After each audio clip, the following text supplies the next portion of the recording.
vamos a hacer un repaso del movimiento rectilíneo uniforme o MRU. ¿Sí? Es movimiento rectilíneo porque la trayectoria es una línea recta y uniforme porque la velocidad no varía, es decir que tiene una velocidad constante, va a recorrer espacios iguales o distancias iguales en tiempos iguales. Por ejemplo, una cinta transportadora en una fábrica o un ascensor son movimientos rectilíneos uniformes. Para calcular la velocidad vamos a tener en cuenta la distancia recorrida, la distancia total recorrida,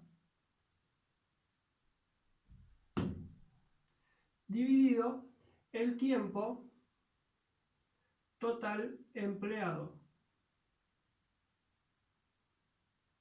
Es decir que la velocidad va a ser igual a la distancia sobre tiempo. Esta es la fórmula que vamos a estar utilizando. Si quieren pueden recordar el triángulo que hemos visto con la ley de Ohm. Tenemos distancia, velocidad, tiempo. Yo quiero calcular la velocidad, distancia sobre tiempo. Quiero calcular el tiempo, distancia sobre velocidad. Quiero calcular la distancia, velocidad por tiempo.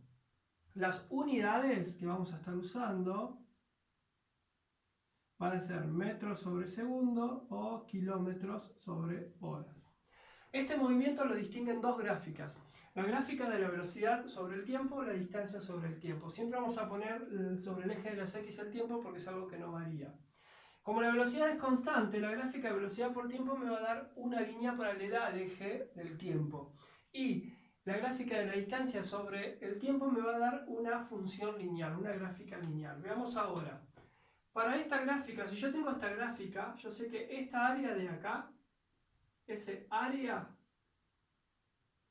que es un rectángulo, que es base por altura, me está dando la distancia, porque la base es el tiempo y la altura es la velocidad, velocidad por tiempo. Yo sé que velocidad por tiempo es distancia, o sea que observando la gráfica yo puedo deducir la distancia de este móvil.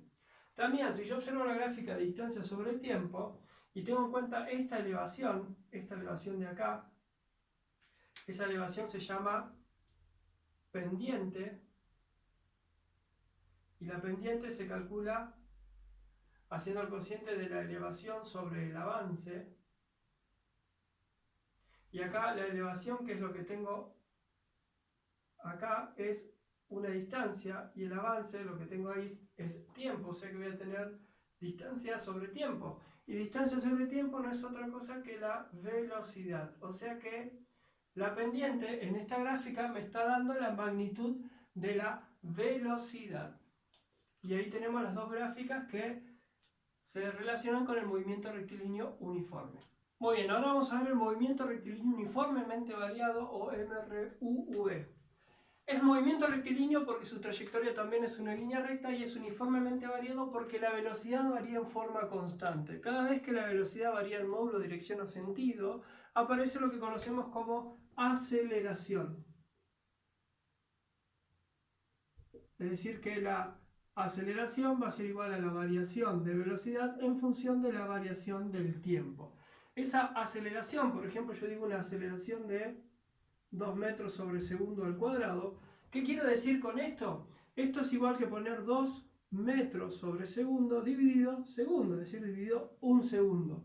¿Qué me está diciendo una aceleración de 2 metros por segundo al cuadrado? Me está diciendo que por cada segundo la velocidad va a variar 2 metros por segundo. Y esa velocidad es constante, siempre va a variar 2 metros por segundo. O sea, si yo tengo este objeto que parte del reposo con una velocidad inicial 0, al cabo de un segundo va a tener una velocidad de 2 metros sobre segundo. Al cabo de otro segundo ya va a estar más lejos porque va a tener una velocidad de 4 metros sobre segundo. Y así va a ir aumentando.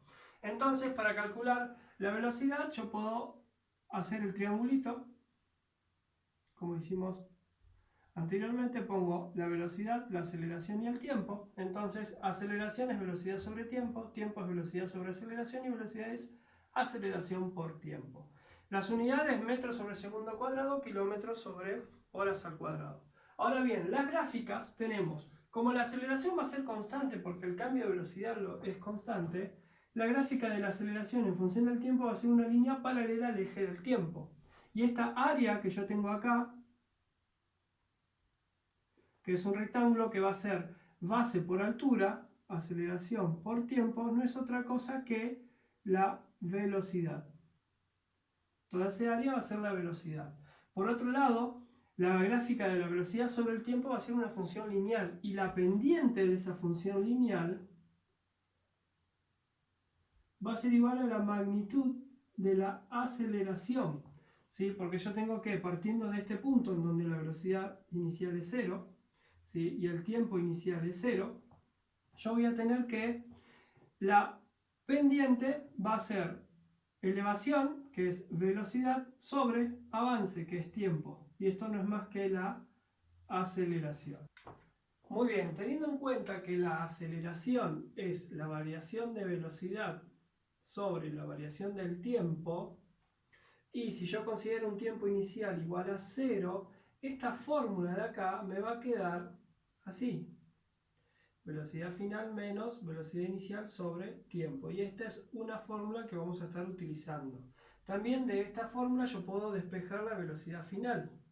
El tiempo pasaría multiplicando y la velocidad inicial pasaría sumando. Y acá tengo otra fórmula que vamos a estar utilizando. Por otra parte, si volvemos a este gráfico, toda la superficie que tengo acá de este triángulo, ¿sí? Esa superficie del triángulo, yo sé que es base por altura sobre 2.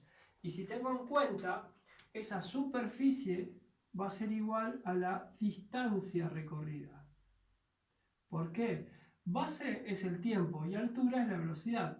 Velocidad por tiempo sobre 2. ¿Sí? Ahora bien, si yo tengo que velocidad es igual a aceleración por tiempo, reemplazo la velocidad y me queda aceleración por tiempo sobre 2. Es decir que para calcular la distancia yo voy a utilizar la siguiente fórmula. Distancia igual a aceleración por tiempo al cuadrado sobre 2 cuando tenemos que parte del reposo ese móvil. Y vamos a utilizar esta fórmula y estas que vamos a estar trabajando en los distintos problemas. Otra fórmula que vamos a estar utilizando para calcular distancia es esta que tenemos acá, donde vamos a hacer el producto de la velocidad inicial por el tiempo más un medio de la aceleración por tiempo al cuadrado. Analizando la gráfica sería sumar las áreas de un rectángulo por el área de un triángulo cuando no parte del reposo, ¿sí? Porque voy a tener una gráfica así, donde tengo el tiempo, tengo la velocidad,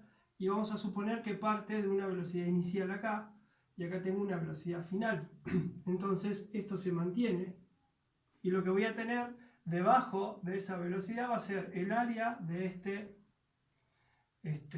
triángulo, que ya sé que es base por altura sobre 2, o sea, aceleración por tiempo al cuadrado sobre 2, esa va a ser la distancia 1, y acá también voy a tener una distancia 2, que va a ser la velocidad inicial por el mismo tiempo, ¿sí? Entonces, al sumar esas dos superficies, voy a tener esta fórmula de acá. Simplemente que el 2 lo pongo adelante y lo pongo como un medio.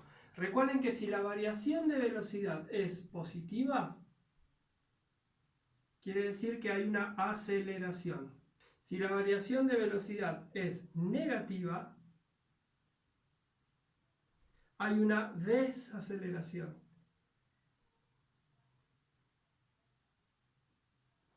¿Sí? Tengan en cuenta eso para los problemas. Muy bien, partiendo nuevamente de esta ecuación, yo voy a reemplazar el valor de la variación de velocidad por la diferencia de velocidad final menos velocidad inicial. Entonces, la distancia me va a quedar velocidad inicial por el tiempo más velocidad final menos velocidad inicial por el tiempo sobre 2. Aplico la propiedad distributiva, velocidad final por tiempo más velocidad final por tiempo menos velocidad inicial por tiempo dividido 2. Esto igual a la distancia. Ahora separo la fracción, la distribuyo ese cociente, me queda velocidad final por tiempo sobre 2 menos velocidad inicial por tiempo sobre 2. Y acá tengo velocidad inicial por tiempo y acá tengo velocidad inicial por tiempo. ¿Sí? Esto es lo mismo que poner un medio de velocidad inicial por tiempo. Entonces, al resolver eso, me va a quedar que la distancia va a ser igual a velocidad inicial por tiempo sobre 2 más velocidad final por tiempo sobre 2. Unifico, ¿sí?, el denominador velocidad inicial por tiempo más velocidad final por tiempo sobre 2. Como el tiempo es común a ambos, puedo poner velocidad inicial más velocidad final, todo esto por tiempo dividido 2. Y acá tengo otra manera de hallar la distancia conociendo la velocidad inicial, la final y el tiempo, ¿sí?, transcurrido.